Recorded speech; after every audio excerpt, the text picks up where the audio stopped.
Hi, I'm Ann Craig. I am the Executive Director of Jackson Street Youth Shelter. So I'll just dive right in. Jackson Street Youth Shelter is coming up on its 10 years since it's at the shelter, many through outreach and crisis calls, as well as the youth that stay at the shelter. We do lots of things. Youth can spend the night at the shelter. They can also be supervised from, say, after school until bedtime, and some go back home. Some are in there for emergency shelter. They're in there for short stays, and some are in there for months, and we've had some in there for a year. We help with homework and help keep them in school and help them set goals, as well as provide them with food and, you know, a safe place to sleep. So we really run the gamut of what youth in crisis might need in our community. What we're asking the funding for from City Social Services is two of our core programs to maintain them. One is emergency shelter, and again, emergency shelter is the shorter stays, and we're able to give them food and a place to sleep and referrals, and usually get them back into their home with their guardians or their parents within a couple of weeks.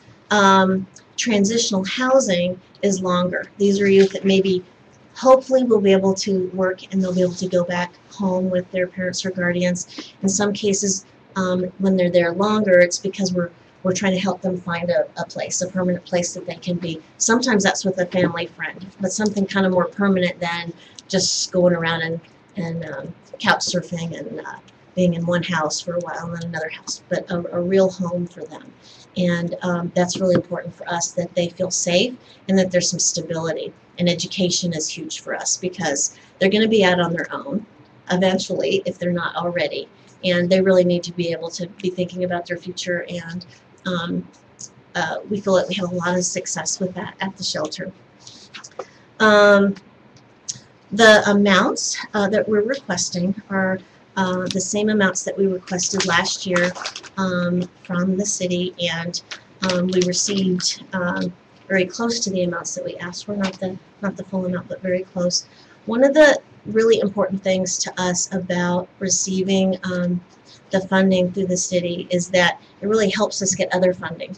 So, you know, if you don't have these building blocks to go out and ask for other funding, then you know, it makes it a lot harder. So there's a lot of synergy behind this. So even though it's not a huge part of our budget, it's always good to have that support that shows that the city is behind this type of program. So I just kind of wanted to throw that out there as well. But I'd love to answer your questions about our program. Do you own or rent that house? We own it. We purchased it a few years back. Can you talk a little bit about, are these youth who, because of abuse, they left their family, or because there's no food at home, or because they're, I mean, what's the? It is the wide range. I'm sure it's the gamut, but what do you see? What's your primary? Yeah, we see we've been seeing an increase in families that kick their children out of the home. We do get a lot of referrals from the juvenile department because, say, maybe there's they've been called in and they go to the home and they see that, oh, the problem is that there's no supervision here. And we've had cases where maybe the parent didn't even know what grade they should be in, and they weren't enrolled in school and they weren't being looked after at all. In other cases, the parents or guardians just really need help. So we can do kind of some mediation with the family and try to help them work out, you know, how to communicate with each other. A lot of this is preventing them from running away or preventing the families from kicking them out. So as much as we can handle whatever crisis that family is going through, that's what we want to step in and do. So it's a lot of these youth really need that supervision. They really need structure. Most of them don't come from very much structure. And so it's really kind of helping ideally the whole family, but in some cases that's not possible, and these kids are going to be on their own, and we teach them independent living skills so that they can cook for themselves, know how to wash their clothes, how to communicate, how to deal with anger. So it really does run the gamut of the youth that we see. Are you seeing children with psychiatric issues, mental health issues that they themselves are having? Generally not. And if we did, we'd refer them because we have farm home. So with the youth that we're seeing, we don't bill your health plan. We're really a shelter, and these youth, they've had trauma in their lives. Many of them have been abused, have been raped. If they've been on the street, there's a lot of trauma that happens when you're on the street. So there is a lot of referrals that we do to get outside help and counseling help as well. But most of these youth are not on any kind of medication.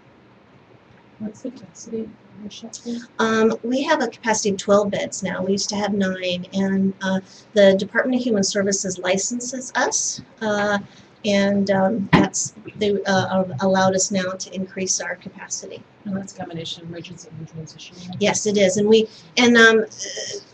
what can be confusing is emergency and transitional. We're using in some big cities you might have those in 2 separate buildings. We're a smaller community. We're trying to be as efficient as possible. We're using the same roof and the same staff to handle both of those needs that we might have. Are you at capacity now? Are you always full? Sometimes full? No, full? we run generally half capacity, but that's a big balance between boys and girls because we have the capacity to do 6 boys and 6 girls, and sometimes we're full on boys and sometimes we're full on girls, and that's how it feels like a pretty full house.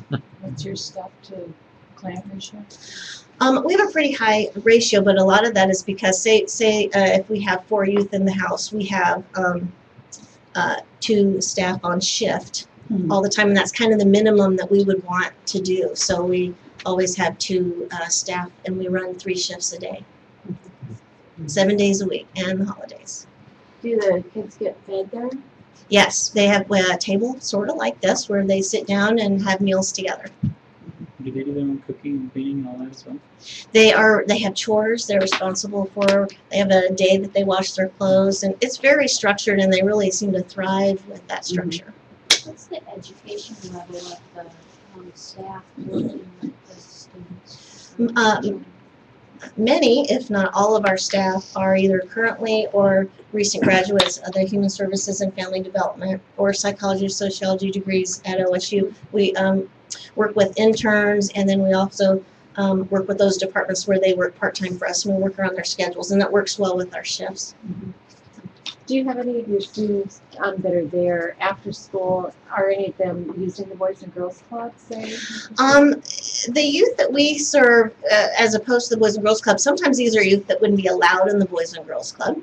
We are supervising them 100% of the time. They would ask us to go to the bathroom. They're not going to walk down the street and visit with their friends and come back inside. We have a list of who they can talk to. So we're talking about really special situations where they need to be supervised, and that program gets full on a regular basis. And we're helping them with their homework, and we're feeding them, and they're kind of hanging out in the living room, and it's more like being at home with parents who are really keeping their eyes on you. This might be a silly question, but I see you have ages from 10 to 18. How do they get to school? Well, with the McKinney-Vento Act, it's a requirement for the school system to help all homeless children to get transportation and for them to go to their school of origin. So it can be anything from the bus, free bus tickets. The schools will help us with all that transportation with any youth we have. As a matter of fact, we have such a close relationship with the schools that we have access. We know what all their homework is on every night. We know if they don't show up at school, because that's the one time we're not supervising them is to and from school. They'll contact us. We have all the books that they could possibly need, so they can't say they left them at school. We have the special calculators and all of that they need. So, and we have tutors every single school night. So, We are out of time. Thank you very much. Thank you. Great.